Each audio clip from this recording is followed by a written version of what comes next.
You never shake the memory of the night when the shadows from your father's past crash right through your front door. It began not with screams or chaos, but with 3 deliberate knocks at 3:12 a.m. Slow, assured raps that carried the weight of men who believed they owned the darkness. Our home in Evergreen Heights, a tidy suburb outside Orlando, Florida, had always felt like a sanctuary.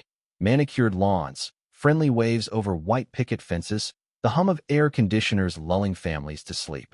But that humid summer night, the air thickened with something unspoken, a tension my dad, retired Navy SEAL Mike Harlan, had carried home from deployments he rarely discussed. Dad's routines betrayed his history. Every evening, he'd double-check the deadbolts, his calloused fingers lingering on the locks, as if testing an invisible perimeter. He'd patrol the yard barefoot, eyes scanning the tree-line, a habit from years in hostile territories. As a kid, I thought it quirky. Now, at 22, I saw it for what it was, vigilance etched into his bones. He'd sit in the dim living room, untouched whiskey in hand, staring into the night. "Just ensuring the world's still turning, son," he'd say with a half-smile that never warmed his eyes. That night, the past didn't roar. It knocked politely, then forced its way in. The first knock jolted me awake in my upstairs bedroom. The second tightened my chest. By the third, reality sank in. Silence followed, broken by a downstairs crash, not shattering glass, but heavy ceramic, like our vase toppling onto tile. No cat, no wind. Windows were sealed tight. Then a soft scrape, deliberate, like boots on drywall. Instinct screamed to stay put, but I crept to the door. It inched open, spilling hallway light. "Jake," whispered my little sister, Emma, her face ghost white in the glow. "Men at the back door? Badges, yellow HOA ones. One has a pry bar. HOA? At this hour?" Heart pounding, I peered through the curtains. 3 figures under the porch light. Cargo pants, vests with clipped orange tags, clipboards and radios. Official enough for a neighborhood inspection, until their stances hit me. Too predatory, too synced, like operators dropping pretense. One scanned the house with practiced ease. These weren't fines for overgrown shrubs. They were intruders, badges of flimsy cover. Emma clutched my arm. One looked right at me. No child deserves that terror. A metallic clink echoed, lock-picking. Dad materialized in the hallway, his broad frame shifting from father to warrior in seconds. "What's happening?" he murmured, reading Emma's fear. No questions. He moved to the bedroom closet, thumbed the biometric safe. Out came the rifle, matte black, compact, lethal in his grip. A swift check, magazine seated, round-chambered. "Stay behind me," he said, voice steel. "If they breach, no talk. We neutralize. No bravado, just cold protocol from a man who'd buried it for our sake." He descended the stairs silently, rifle low, hugging shadows. We trailed at a distance. Whispers drifted up, calm and coordinated. The back door groaned under pressure. Dad halted at the landing, finger raised. "Wait." A voice pierced the quiet. "Complaints on your landscaping, sir. Need to inspect." Rehearsed, almost folksy. Dad's outline tensed. The handle rattled, then cracked, the deadbolt yielding to the crowbar. "Last warning," Dad growled, low and final. The door burst open. The first man shoved in, clipboard absurd in his fist, eyes scanning until the warning shot cracked the ceiling. Plaster rained. The muzzle flash lit his fake badge and dawning panic. He bolted, slipping on the deck.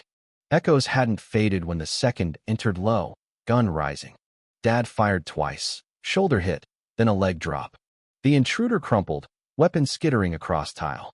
Dad advanced, clearing angles, then knelt, pressing a towel to the wound. "Stay down. Help's coming."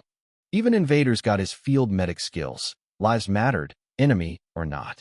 A crash from the side window, glass exploding, a third man climbing in, flashlight wild, pistol drawn. 2 shots, frame splinter, then center mass. He slumped half through, gun clattering into the sink. Silence crashed down, gunpowder sharp in the air. Dad scanned, rifle steady, then called, "Clear inside." His voice held a buried tremor, not fear, but ghosts stirring. Sirens wailed distant. He cleared the rifle, set it on the table, chamber open. "Call 911, Jake." My hands shook dialing, words tumbling. Fake HOA break-in, shots fired. Blue lights flooded the windows. Dad raised empty hands. Sheriff's Department, hands up. Unarmed here, he replied evenly. 2 down, 1 fled east. Officers swept in, weapons hot, then paused at the scene, tourniquets tight, rifles safed. Homeowner, Mike Harlan, ex-Navy SEAL. Recognition flashed. Handled clean, Mr. Harlan. Real clean. They marveled at the bandages, saved his arm. Dad shrugged, kid's safe. That's priority. But chaos lingered. A shadow at the side window, a 4th man, prying the latch. No one saw but me. Grabbing the fireplace poker, I swung as his hand slipped in. Glass shattered outward. He yelped, tumbling back, flashlight spinning into bushes. Footsteps fled. Dad whirled, stance instinctive. You okay? I nodded, poker trembling. Good eyes, son, he said, grip firm on my shoulder. Pride, but recognition. I'd crossed into his world.